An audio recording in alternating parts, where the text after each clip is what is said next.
Hello friends, welcome to my YouTube channel Chemistry Masters. My name is Ajay Sharma.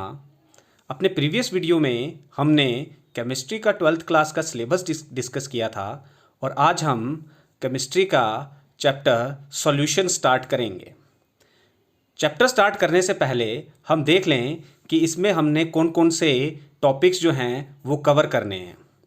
तो chemistry के solution chapter में हम जो टॉपिक कवर करेंगे वो हैं types of solution, methods of expressing concentration of solution, solubility, Henry's law and Raoult's law, ideal and non ideal solution, colligative properties, abnormal molecular mass और went half factors.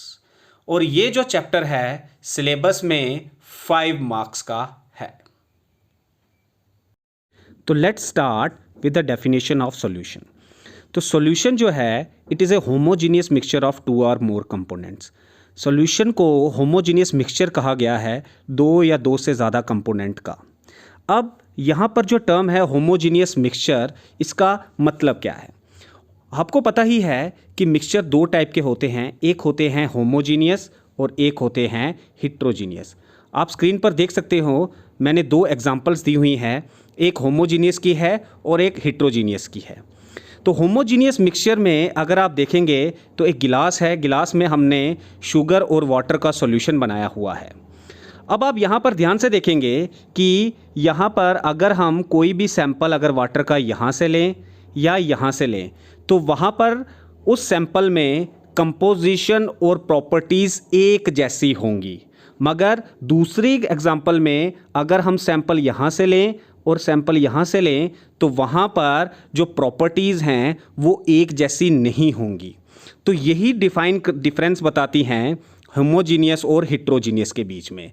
Heterogeneous mixture वो होता है जहाँ पर composition और properties एक जैसी नहीं होती और होमोजीनियस वो होता है जहाँ पर कंपोजिशन और प्रॉपर्टीज़ एक जैसी होती है. तो इससे हम आसानी से सॉल्यूशन को डिफाइन कर सकते हैं कि ऐसा सॉल्यूशन जिसकी कंपोजिशन और प्रॉपर्टीज़ एक जैसी रहें, चाहे हम कितने भी कंपोनेंट्स को मिक्स कर लें, उसको ही सॉल्यूशन कहा जाता है. फॉर एग्जांपल होमोजीनियस मिक्सचर को अगर आसान भाषा में मैं समझाऊं तो उसका मतलब ये होता है कि जहाँ पर हमें 2 कंपोनेंट्स के बीच में किसी भी टाइप की कोई बाउंड्री ना दिखे. फॉर एग्जांपल अगर हम पानी के गिलास में ऑयल पुट करें तो ऑयल पुट करेंगे तो आप देखेंगे पानी और ऑयल जो है वो अलग अलग बाउंड्रीज बनाएगा, तो वो सॉल्यूशन नहीं हो सकता क्योंकि वो जो हैं एक दूसरे में मिक्स नहीं होते. मगर अगर हम किसी वाटर में अगर इंक के 2-3 ड्रॉप्स भी डालेंगे तो हम देखेंगे कि वो जो इंक है वो पूरी तरह से मिक्स हो जाएगी.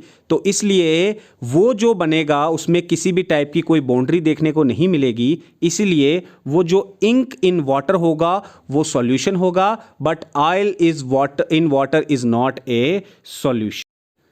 After the definition, we will discuss what are the components of solution.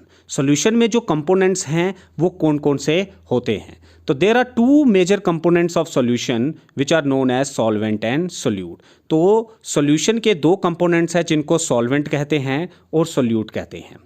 अब solvent जो है it is A substance which is present in excess in solution. Solution में जो सबस्टांस एक्सेस में लिया जाता है उसको हम जनरली सॉल्वेंट कहते हैं और जो सबस्टांस कम क्वांटिटी में लिया जाता है उसको हम जनरली कहते हैं solute. For example sugar plus water. Sugar और वाटर में हम ऑब्वियसली वाटर को एक्सेस में लेते हैं और शुगर को लेस क्वांटिटी में लेते हैं. तो यहाँ पर शुगर जो है वो सॉल्यूट है और वाटर जो है it is a solvent. There are various other examples. For example salt plus water. Blood जो है हमारी बॉडी का एक मेन कंपोनेंट है और ब्लड में हमें पता है प्लाज्मा भी होता है. ब्लड में हमारे पास हेमोग्लोबिन भी होता है. तो इसलिए blood is also a homogeneous mixture, तो ब्लड को भी हम सॉल्यूशन कह सकते हैं। तो these are the two major components which are known as solvent and solute. और ऑब्वियसली सॉल्वेंट प्लस सोल्यूट जो है वो सॉल्यूशन बनाता है। अब हम देखते हैं कि सोल्यूट और सॉल्वेंट में क्या डिफरेंस है। तो सोल्यूट जो है it is the dissolved substance. कहने का मतलब है कि जो सॉल्वेंट में डिज़ोल्व हो जाए उसी को सोल्यूट कहा जाता है। इसकी प्रॉपर्टी है that it seems to disappear, ये गायब हो जाता है and takes on the state of the solvent, और ये हमेशा सॉल्वेंट की ही स्टेट ले लेता है। फॉर एग्ज़ाम्पल जैसे हमने शुगर और वाटर की एग्ज़ाम्पल ली थी। शुगर और वाटर में अगर हम शुगर को पानी में मिक्स करेंगे तो हम देखेंगे कि शुगर डिसअपेयर हो जाएगा, गायब हो जाएगा, and sugar will take the state of the solvent, और शुगर जो है सॉल्वेंट की तरह ही लिक्विड स्टेट में आ जाएगा। नाउ सॉल्वेंट जो है it is A component in which the solute dissolve. तो एक ऐसा कंपोनेंट या ऐसा सबस्टांस जिसमें सॉल्यूट आसानी से डिज़ोल्व हो जाता है, और सॉल्वेंट जो है वो अपनी स्टेट भी चेंज नहीं करता। जैसे शुगर और वाटर में वाटर जो है वो सॉल्वेंट है, और जो सॉल्यूशन हमारा बनता है वो हमेशा लिक्विड स्टेट में ही रहेगा।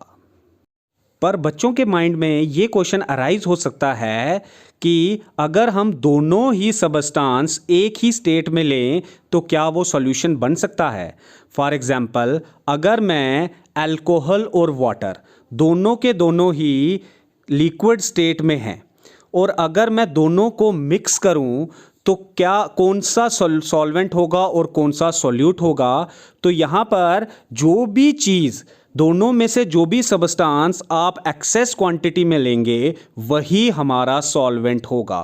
फॉर एग्जांपल अगर आप अल्कोहल कम ले रहे हैं और वाटर उसमें ज़्यादा मिक्स कर रहे हैं तो वाटर सॉल्वेंट होगा और अल्कोहल क्या होगा, सॉल्यूट।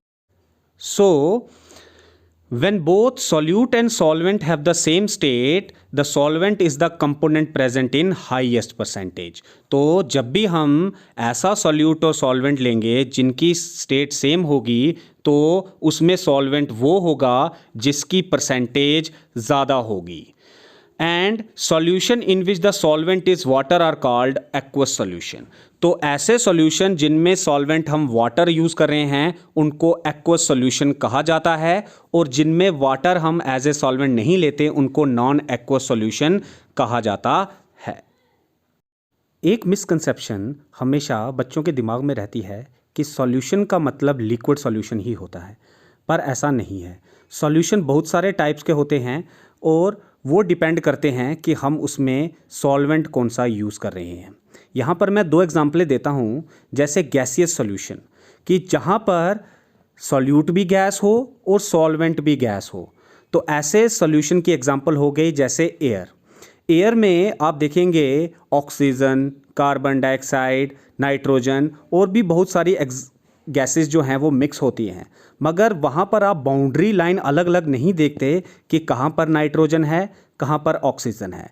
तो इसका मतलब air is a homogeneous mixture, और एयर को हम सॉल्यूशन भी बोल सकते हैं जिसमें सॉल्यूट भी गैस है और सॉल्वेंट भी गैस है। दूसरे टाइप के सॉल्यूशन होते हैं लिक्विड सॉल्यूशन, जैसे गैस इन लिक्विड। आपने कोल्ड ड्रिंक्स देखी हैं, तो कोल्ड ड्रिंक में आपको पता है कार्बन डाइऑक्साइड जो है वो प्रेशर के साथ उसके अंदर मिक्स की जाती है, तो वो भी एक सॉल्यूशन है। Liquid in liquid solution, for example vodka, या आप अल्कोहल बोल सकते हो कि अल्कोहल में हमने वाटर मिक्स किया हुआ है। वैसे ही आप सॉलिड इन लिक्विड भी देख सकते हो। सॉलिड और लिक्विड में जो एग्जांपल आएगी वो आपकी शुगर सॉल्यूशन आ गया, और शुगर सॉल्यूशन के बाद आपके पास सॉलिड सॉल्यूशन भी होते हैं। अब सॉलिड सॉल्यूशन जैसे आपने ब्रास, ये नाम आपने सुना हुआ है, जिनको हम एलॉयज भी कहते हैं। तो एलॉयज जो हैं दे आर सॉलिड सॉल्यूशन, क्योंकि वहाँ पर सॉल्यूट भी सॉलिड स्टेट में है और सॉल्वेंट भी सॉलिड स्टेट में है। तो स्टूडेंट्स, आई होप कि आपको आज का वीडियो लेसन समझ आ गया होगा। अपने नेक्स्ट वीडियो में हम methods of expressing concentration of solution discuss करेंगे, जिसमें molarity, molality, mole fraction, normality discuss करेंगे। Student please like, share and subscribe my YouTube channel chemistry masters. Thank you.